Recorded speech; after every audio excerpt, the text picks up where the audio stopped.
जो होते थे, जो सब सब सब सत्य नहीं भी हो सकते थे, लेकिन ये प्रशस्तियाँ हमें बताती है कि शासक खुद को कैसे दर्शाना चाहते थे।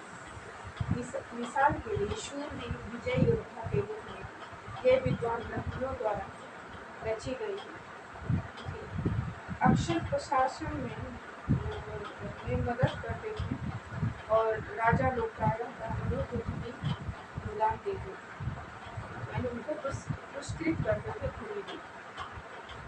यह ताम्रपत्रों पर अभिलेख होते थे और भूमि पाने वाले को दिए जाते थे। सोने का डिस्क्रिप्शन ये ताम्रपत्र है जो तमिल और संस्कृत दोनों भाषा में लिखी गई है।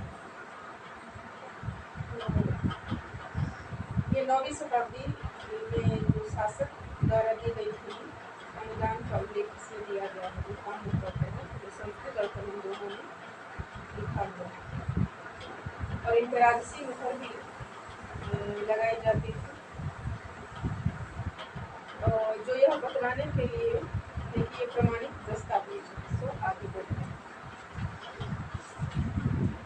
12वीं शताब्दी में एक संस्कृत काव्य भी रचा गया जिसमें कश्मीर पर शासन करने वाले राजाओं का इतिहास दर्ज है। इसे कलहन नाम के रचनाकार द्वारा रचा गया।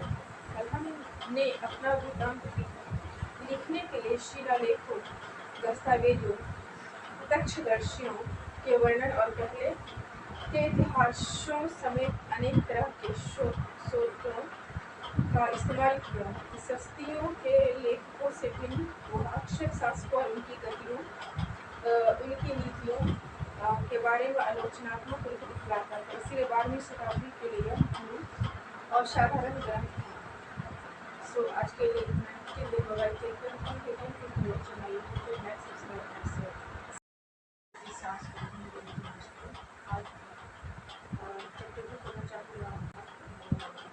आगे बढ़ते हैं। धन के लिए युद्ध।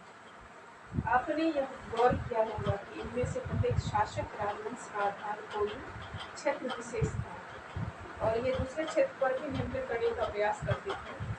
और एक विशेष रूप से अवांछनीय क्षेत्र था जो गंगा घाटी में कन्नौज नगर, गुज्जर पठार, राष्ट्रकूट और पाल वंशों के शासक शत्रुओं तक कन्नौज के ऊपर नियंत्रण को लेकर आपस में लड़ते रहे।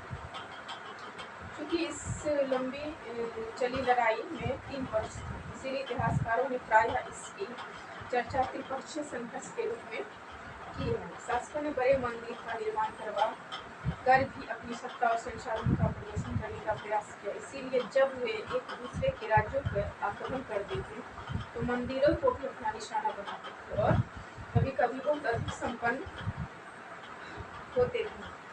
अफगानिस्तान के गजनी महमूद ऐसा ही एक शासक था। उसने धार्मिक पूर्वाग्रह से प्रेरित हो उपमहाद्वीप पर 17 बार आक्रमण किया। इसमें सोमनाथ मंदिर भी है, वो लूटकर वो अपने राज्य को बड़ा भव्य राज्य था। 17 बार में जो 1000 वर्ष 25 ईस्वी तक हमला लगातार, और उसका निशाना थे संपन्न मंदिर जिनमें गुजरात का सोमनाथ मंदिर भी शामिल था। और वहाँ मंदिर लूट के धन उठा के ले जाता था और गजनी अपने वैभवशाली राजधानी के निर्माण में ये सारा पैसा खर्च करता था। और युद्ध करने वाले दूसरे राज्यों जैसे चाहमान थे जो बाद में चौहान के रूप में जाने जाते हैं, ये दिल्ली और अजमेर के आसपास के क्षेत्र पर शासन करते हैं। उन्होंने पश्चिमी और पूर्वी की ओर अपने नियंत्रण क्षेत्र का विस्तार करना चाहा, जहाँ उन्होंने गुजरात के चालुक्य और पश्चिम उत्तर प्रदेश गढ़वालों से टक्कर लेनी पड़ी। चाहमान शासक पृथ्वीराज द्वितीय जो 1168 से 1192 इसमें सुल्तान मोहम्मद गौरी नामक अफगान शासक को 1191 में हराया, लेकिन दूसरे ही साल 1192 में उसके हाथों हार गए। सो आज के लिए thank you for watching. Thank you for watching.